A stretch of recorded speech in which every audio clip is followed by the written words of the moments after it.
Hey everyone, welcome back to another video over the Wreath network on TryHackMe. Today we're going to be going over task 42, Evasion privilege escalation. Let's recap what we found in the previous task. We have a privilege which we could almost certainly use to escalate to system permissions. The downside is that we need to obfuscate the exploits in order to get them past Defender, which isn't ideal. That is going to take quite a bit of work. We have an unquoted service path vulnerability for a service running as the system account. This is ideal, and that's very easy to exploit. We have everything we need to root this box. Let's do it. Of the two vulnerabilities that are immediately available, we will work through the unquoted service path attack for one simple reason.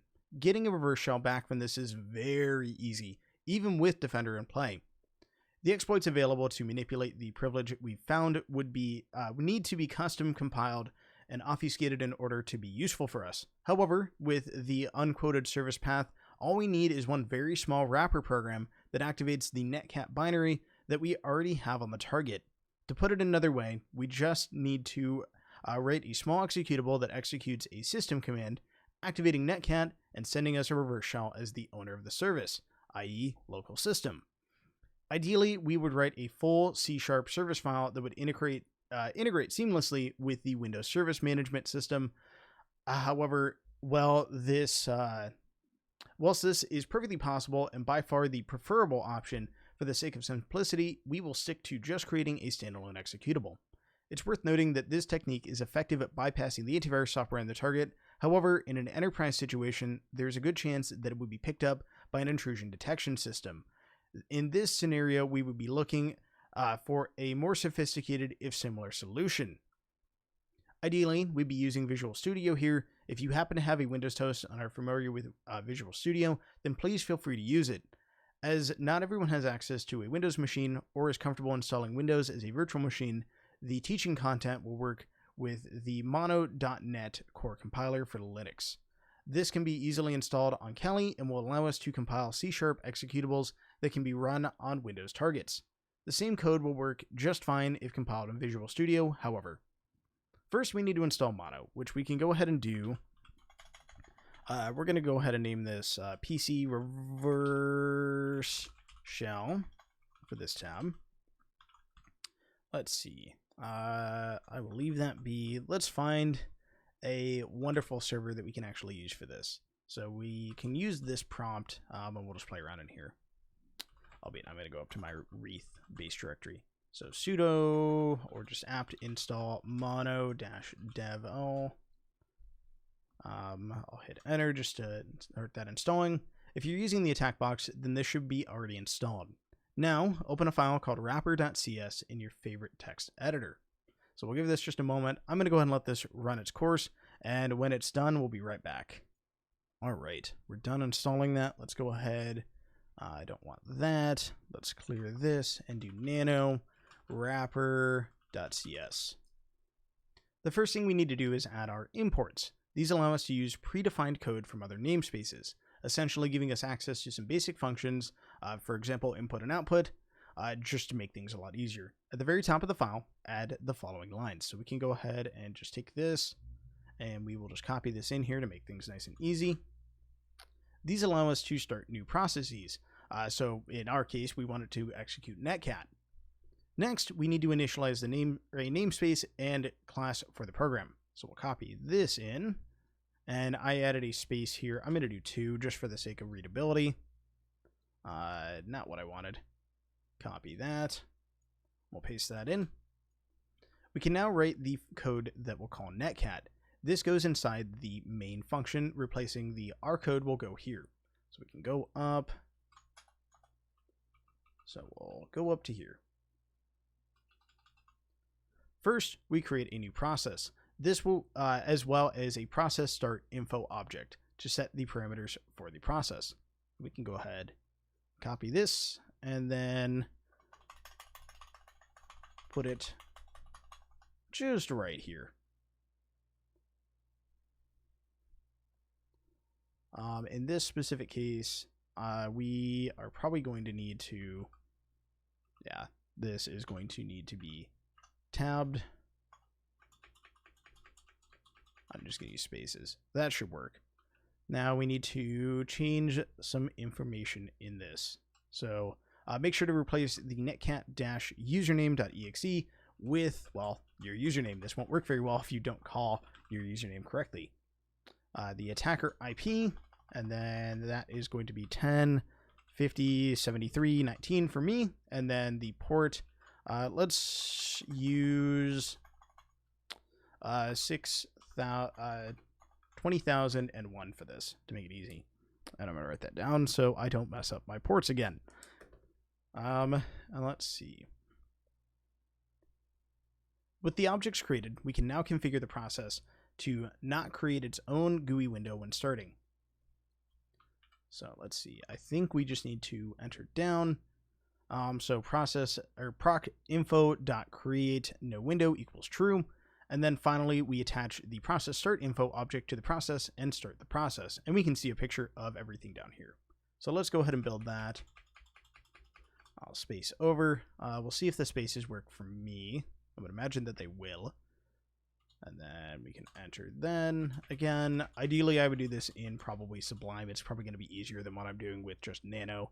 I'm just using this because I do not have Sublime installed, as this is otherwise a fresh install of Kali. Alright, there we go. So we can go ahead and save that. And we can now compile our program using the Mono MCS compiler. This is extremely simple using the package we installed earlier. So we can do that with MCS wrapper.cs, and there we go. Write and compile our wrapper program using Mono or Visual Studio. We can mark that as complete. And then let's go ahead and go into the next question. Transfer the wrapper.exe, so we can take a look here. We should have the wrapper.exe right there, to the target. Just to spice things up a bit, let's use an in-packet SMB server rather than our own usual HTTP server. If you would prefer to use the HTTP server and curl or another method to transfer your file, you are welcome to do so. In-packet is a Python library that makes it very easy to interact with a wide variety of Windows services from Linux. First, let's download the package. In this specific case, I'm going to do the following this, just because in-packet can be kind of touchy how you install it. Did I already install? I did not. Let's see. cd/opt, and then git clone, and we'll grab this. And we'll just do this. Oh, hold on. Not what I wanted. Nope. Okay. We'll give this just a moment. And we can copy that from here. Not open the link again. There we go. And we'll give it just a moment. Note on the attack box, in-packet is pre-installed. You can see that it's there. The directory is a little bit off screen for me, but you can find it at opt in-packet in-packet. So we'll clear this, and then cd in-packet, and we can cd again into in-packet. And now we can now start a temporary SMB server. We can do that with this command. So we can just do SMB server. Let's see what we got in here.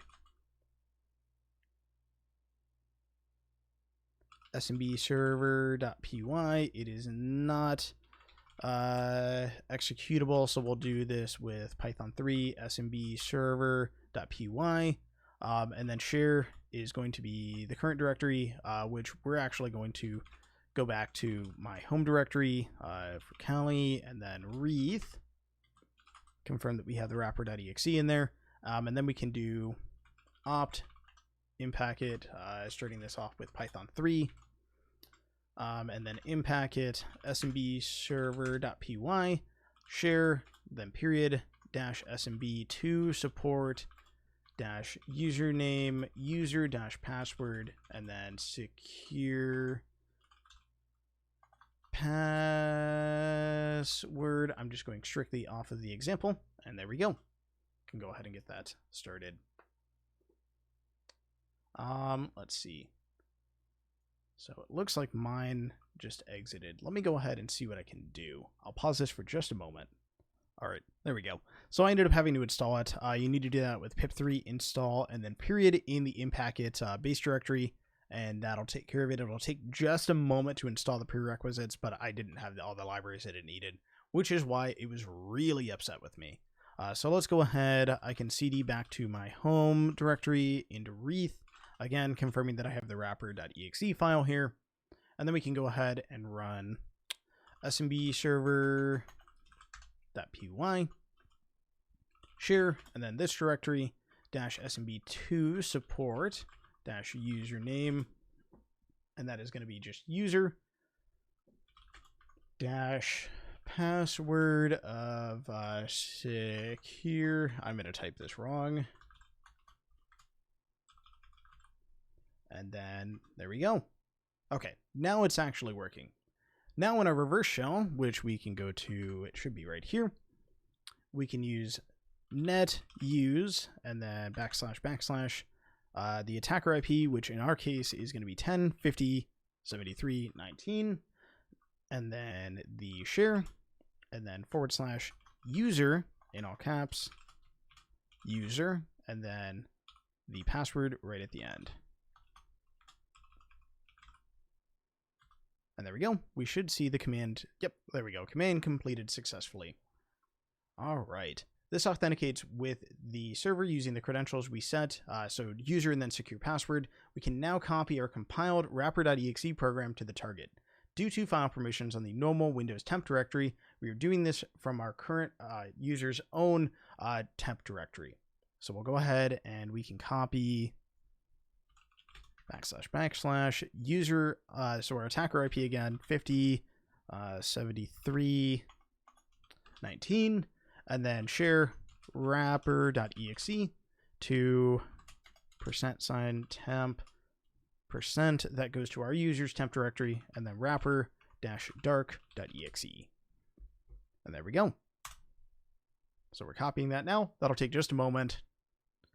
Note, we could have just executed this directly through the share, exactly as we did with Mimikatz when dealing with the Git server. We are copying it here purely because we will need to have a copy on the target sooner or later anyways. Finally, let's disconnect from the server. So we can go ahead and type that net use / / 10.50.73, so your attacker IP in this case, share, and then / del is we don't need to be connected there anymore. It's often useful to just leave an SMB server running in the background when working with Windows targets, but as we are now done with it, you can feel free to terminate the process, which is exactly what we're going to do. And let me find my cursor. We'll mark that as complete. Oh boy, I got another streak. Start a listener on your chosen port and try to execute the wrapper manually. You should get a reverse shell back, which I'm not going to necessarily play around with this just because I don't want to futz with my reverse shell. You're welcome to try this. It will work. Shouldn't have any issues there. So we can see that if we played around with it and had a reverse shell or a listener running, we'd be able to catch that. So we'll mark that as completed. Again, I'm going to skip over that just for the case of moving forward. Excellent. Our program works and is not getting caught by the antivirus. We are now ready to exploit that unquoted service path vulnerability. Unquoted service path vulnerabilities occur due to a very interesting aspect of how Windows looks for files. If a path in Windows contains spaces and is not surrounded by quotes, in this specific case, the directory 1, you can see the example right down here, then Windows will look for the executable in the following order. So first it's going to go to directory.exe, see if this exists, and then directory 1, directory.exe, and then you can see how this becomes a problem. It'll finally check for the third one, which is the actual one that we want, but it's going to check a couple others first. What this means is that if we can create a file called directory.exe in the root directory or c:directory1, then we can trick Windows into executing our file instead. Let's take a look at the actual path of our vulnerable service, which we can see right down here. There are technically 3 places we could add our program here. We could put it in the root directory and call it program.exe. This is very unlikely to work as the chances of having write permissions here are virtually 0. If you do, that's kind of a problem in and of its own self. We could put it in the program files x86 directory and call it system.exe. Once again, this is unlikely to work because the chances of being able to write in the program files x86 directory are minimal. And then last but not least, we could put it in the C program files x86 System Explorer directory and call it system.exe. This one will work. Remember, we checked the permissions of this directory in the last task and found that we had full access. This means that we can place our wrapper into this directory, and then when the service is restarted, our wrapper will be executed, giving us a shell as the local system user. Before blindly copying your wrapper, be sure to check that another user isn't currently performing this exploit. So we can go ahead and take a look at that with dir. I know for a fact that actually I'm the only one that is currently on the network, so I'm going to go ahead and just proceed forward. So if you see a file called system.exe, then please wait a few minutes until it disappears. If there is not already an exploit in the directory, then it's time to root this thing.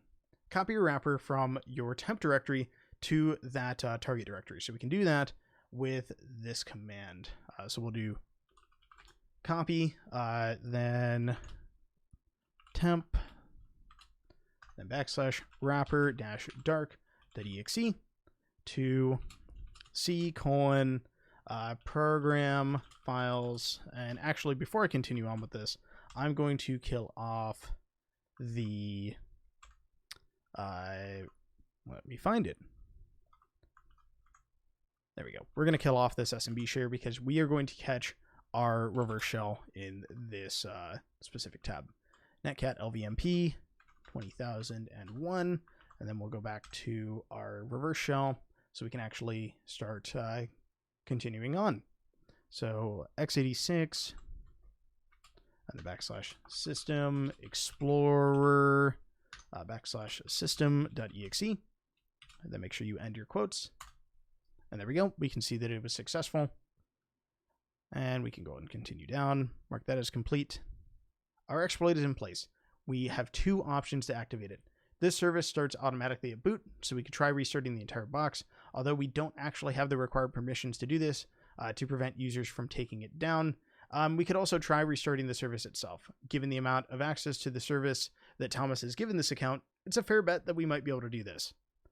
Failing either of these, we will be stuck waiting for someone to restart the target for us naturally.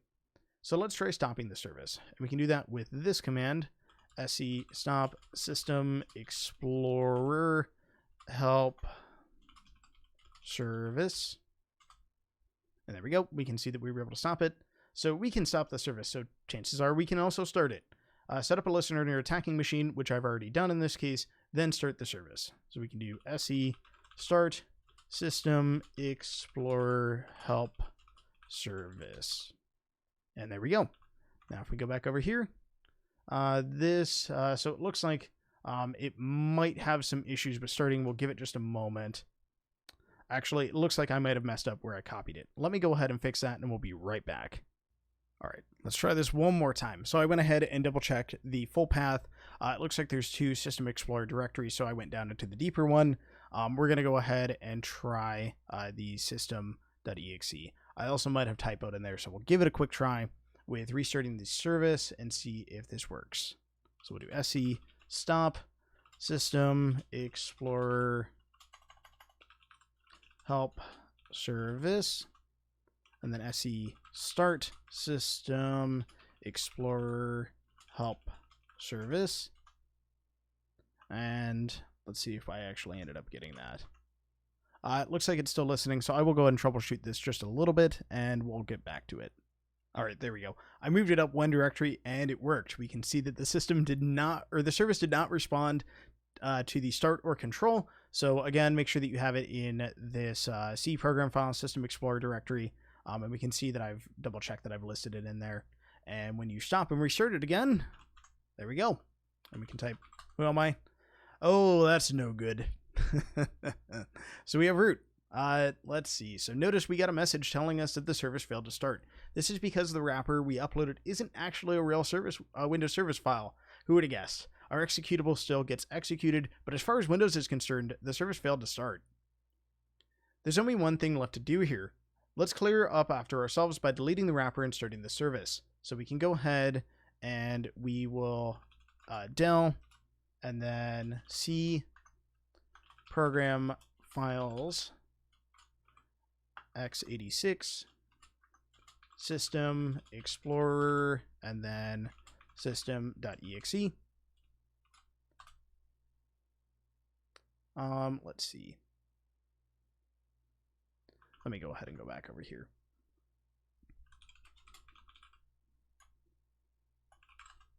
I will go ahead and remove that. Oh, it looks like it already did remove it, so we're good.